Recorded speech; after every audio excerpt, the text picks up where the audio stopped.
नमस्कार दोस्तों, पिछले क्लास में हम लोग वृत्तीय ग्राफ से संबंधित परसेंटेज से संबंधित प्रश्न देखे थे। इस क्लास में हम लोग क्या करेंगे, वही है, पाई चार्ट ही है, लेकिन हम लोग डिग्री से संबंधित प्रश्न देखेंगे। पैटर्न वही है और तरीका भी वही रहेगा जो पिछले क्लास में हुआ है। अगर आपने पिछले क्लास को वीडियो नहीं देखा है तो उस वीडियो को देखें। अगर आप सीजी टेट और सी टेट की तैयारी कर रहे हैं तो ये वीडियो आपके लिए बहुत इंपॉर्टेंट है। जैसे कि इस प्रश्न में आपके पास क्या लिखा हुआ देखना, दो वृत्तीय ग्राफ दिए गए हैं। एक तरफ मैं लिखूँ नेपाल का वृत्तीय ग्राफ और एक ठोक क्या है इधर भारत का। एक्चुअल में प्रश्न क्या है थोड़ा सा समझेंगे कि कोई एक आदमी है नेपाल का और कोई एक आदमी है भारत का। नेपाल का जो वो आदमी है वो उत्सव पर कितना डिग्री खर्च करता है, तो 120 डिग्री, शिक्षा पे 45, यात्रा पे 25 डिग्री, भोजन पे 70 डिग्री और अन्य खर्च उसका कितना है 100 डिग्री। इसी प्रकार भारत के लिए भी किसी जो व्यक्ति है, कोई एक व्यक्ति, उसके बारे में बात किया जा रहा है। अब आपके पास प्रश्न पिछले वाले में क्या बोला था, पिछले वाले में ये हुआ था कि आपको परसेंटेज से दिया था तो तुलना डायरेक्ट किससे हो रहा था 100% से। यहाँ पे डिग्री में दिया है तो तुलना किससे होगा, डायरेक्ट 360 डिग्री से। ठीक है, देखें भोजन पर भारत का खर्च नेपाल के खर्च का कितना गुना है बोल रहा है। पहला प्रश्न भोजन पर, तो आपको फोकस रखना है भारत वाला जो भोजन पे कितना खर्च कर रहा है और नेपाल वाला भोजन पे कितना खर्च कर रहा है। भारत वाला भोजन पे कितना खर्च कर रहा है 144, जबकि नेपाल वाला कितना खर्च कर रहा है भोजन पे 70 डिग्री। जिसका तुलना किया जाता है उसको बटे के ऊपर, जिससे तुलना किया जाता है उसको बटे के नीचे। ठीक है, तो लिखा जाए यहाँ पे क्वेश्चन फर्स्ट का सॉल्यूशन। किसका तुलना किससे हो रहा है, भोजन पर भारत का खर्च बोल रहा है ना, नेपाल के खर्च का, मतलब भारत का तुलना किया जा रहा है किससे, नेपाल से। तो यही तो बोले अभी। ठीक है, जिसका तुलना वो ऊपर में, जिससे तुलना वो नीचे में। तो भारत का डाटा कितना है 144 डिग्री और नेपाल का कितना है तो 70 डिग्री। ठीक है, अब इसको हल करने जाओगे तो 70 का दोगुना कितना होता है 140, 70 का दोगुना हो गया 140, लेकिन 4 बच गया, 4 और आगे बढ़ेगा दशमलव लगाने के बाद तो वो 40 बनेगा। मतलब ये भी आपका आंसर किस में आने वाला है 2.0 करके आगे बढ़ेगा। अर्थात समझ में आ रहा है कि भारत भोजन पर नेपाल का कितना गुना खर्च कर रहा है, 2 गुना से अधिक खर्चा कर रहा है। ऐसे आएगा ना 2.0 करके आगे बढ़ेगा ये, तो 2 गुना से अधिक। ऑप्शन नंबर डी इस प्रश्न का सही उत्तर है। आगे क्वेश्चन को देखते हैं।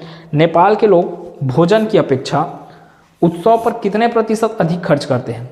अब यहाँ पे नेपाल और भारत की तुलना नहीं हो रहा है इस क्वेश्चन में। इस क्वेश्चन में सिर्फ ये बोला जा रहा है कि नेपाल का जो आदमी है, तो इधर फोकस रखना अपना दिमाग, नेपाल का जो आदमी है वो भोजन की अपेक्षा उत्सव पर, उत्सव कितना है 120, भोजन कितना है 70, उत्सव पर कितना प्रतिशत अधिक खर्च कर रहा है। तो जब प्रतिशत अधिक खर्च कर रहा है तो आपको ये देखना होता है पहले कि कितना डिग्री अधिक खर्च किया जा रहा है और किसकी तुलना में खर्च किया जा रहा है। तो आप देख रहे हैं कि ये 70 था और ये 120, 50 डिग्री अधिक खर्च किया जा रहा है उत्सव में। किसकी तुलना में, तो भोजन की तुलना में। तो आंसर देखें इसका सॉल्यूशन 120 माइनस कितना हो गया 70, किसकी तुलना में 70 की तुलना में। ठीक है, वही तो बोले किसकी तुलना में, भोजन की अपेक्षा उत्सव पर कितने प्रतिशत अधिक खर्चा कर रहे हैं, मतलब तुलना किससे हो रहा है भोजन से। तो डाटा नीचे में डाटा किसका रहेगा भोजन का, और ऊपर में डायरेक्ट उत्सव का नहीं रखेंगे क्योंकि ये अभी प्रश्न बोल रहा है कि कितना अधिक करके। तो कितना अधिक हो रहा था 50 डिग्री अधिक, तो ऊपर में क्या आया 50। ठीक है, अब ये प्रतिशत बोल रहा है, प्रतिशत बोल रहा है, इसलिए लास्ट में गुना करके क्या करना पड़ेगा अपने को 100, तब ये क्या निकलेगा आपका परसेंट निकलेगा। तो ये कितना हो गया आपका 50/70 गुना 100। ठीक है, यहाँ से 1 0 खत्म, तो 500/7 आया। 500/7 को आपको क्या करना है, हल करना है। ठीक है, तो 7 7 49। ठीक है, अगर इकाई में 7 वाला ऑप्शन ये है, अब इसको लगा रहे हैं आप तो एक और ऑप्शन देख सकते हैं नोटा करके। तो पहले पूरा का पूरा हल किया जाए, नोटा वाला प्रश्न है इसलिए। तो 7 7 49, 1 बचा, 1 और 0 कितना हो गया 10, तो 7 एकम 7, फिर 3 बचा, दशमलव किए तो 30 बन गया, तो 7 चौक 28 ना, 7 चौक 28, तो 71.4 करके जा रहा है। तो ऑप्शन उससे संबंधित कौन सा दिख रहा है? बी। ठीक है, तो इस प्रश्न का उत्तर कौन सा हुआ? Option number B. ठीक है, अगला प्रश्न देखें। भारतीय लोगों का अन्य मदों पर खर्च लगभग कितने प्रतिशत है? भारतीय लोगों का अन्य मदों पर खर्च, अन्य मद में कितना खर्चा आ रहा है? 50 डिग्री। अन्य मदों पर खर्च लगभग कितने प्रतिशत है? तो भाई समझ में क्या आ रहा है इस बात से कि ये जो अन्य खर्च है वो पूरे के पूरे खर्च का कितना प्रतिशत है, ये पूछ रहा है। इसमें पूरा का पूरा कितना है? ये एंगल तो 360 है, अर्थात ये 50 डिग्री। 360 का कितना प्रतिशत है ये पूछ रहा है। ठीक है, ये तो बोले ना भारतीय लोगों का अन्य मदों पर जो खर्च है वो लगभग कितना प्रतिशत, तो 50 बटे क्या करना पड़ेगा? 360। चूंकि आप परसेंट निकाल रहे हैं इसलिए 50 बटे 360 गुना क्या करना पड़ेगा? 100। अब ये है आपका आंसर इसको हल करने से। यहाँ से ये शून्य से शून्य खत्म, इसको और हल किया जा सकता है जैसे 4 नियम 36 और ये 4 से 25 बार में, तो 25 पंचे 125 बटे क्या आ गया? ये 9, तो 125 बटे 9 इसको हल करते हैं आगे। 9 एकम 9, 3 बचा 35 हो गया। ठीक है, 9 चौक 36 जाएगा ना, 35 था मैं कितना कर दिया डायरेक्ट 9 चौक 36, मतलब 13 दशमलव करके जाने वाला है आंसर। तो इसमें ऑप्शन में 13 दशमलव करके है नहीं, तो उसके पास में क्या दिख रहा है आपको? 14, इसलिए आंसर क्या होगा आपका? 14। ठीक है क्या? तो आगे का प्रश्न देखें आप। अगला प्रश्न बोल रहा है भारतीय लोगों का यात्रा पर खर्च तथा नेपाल के लोगों का यात्रा पर खर्च में अनुपात क्या है? तो आपको फोकस सिर्फ किस में रखना है? भारत और नेपाल के जो लोग हैं वो आपका यात्रा में कितना खर्च कर रहे हैं उसका रेशियो। हाँ, लेकिन ध्यान देने का बात यह है कि किसके बटे किसका बोल रहा है। ये क्या बोल रहा है? भारतीय लोग का बटे में क्या रखना है आपको? नेपाल। तो कहाँ है भारत वाला? यह है भारत वाला।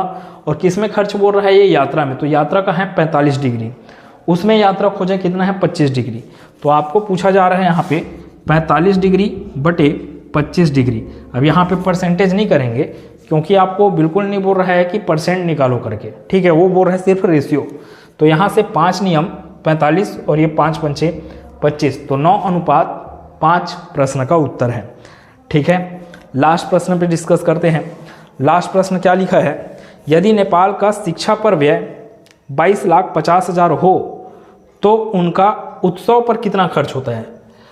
तो आपको क्या दे दिया गया है इस प्रश्न में? नेपाल शिक्षा पे कितना व्यय कर रहा है? 22,50,000। मैं इस ग्राफ से जान रहा हूं कि नेपाल शिक्षा पर कितना डिग्री खर्च कर रहा है, तो 45 डिग्री, अर्थात 45 डिग्री ही किसका मान है? 22,50,000 का। तो उसके सहारे मैं क्या कर लूँगा? 1 डिग्री का मान निकाल लूँगा। अगर 1 डिग्री का मान मेरे को पता चल गया तो उत्सव पर पूछ रहे हैं ना क्वेश्चन में, तो 120 डिग्री का मान मैं आसानी से निकाल सकता हूँ। ठीक है, तो इसका सॉल्यूशन क्या जाने वाला है कि ये आपका बोल रहा है 22,50,000, 22,50,000। ठीक है, ये 22,50,000 ये कितने के बराबर है बोल रहा है प्रश्न के अनुसार? शिक्षा पर व्यय ना, तो 45 डिग्री के बराबर है। एग्जाम में गलती क्या होता है? देखने में गलती हो जाता है, सॉल्यूशन इसका बहुत सरल रहता है लेकिन देखने में गलती होता है।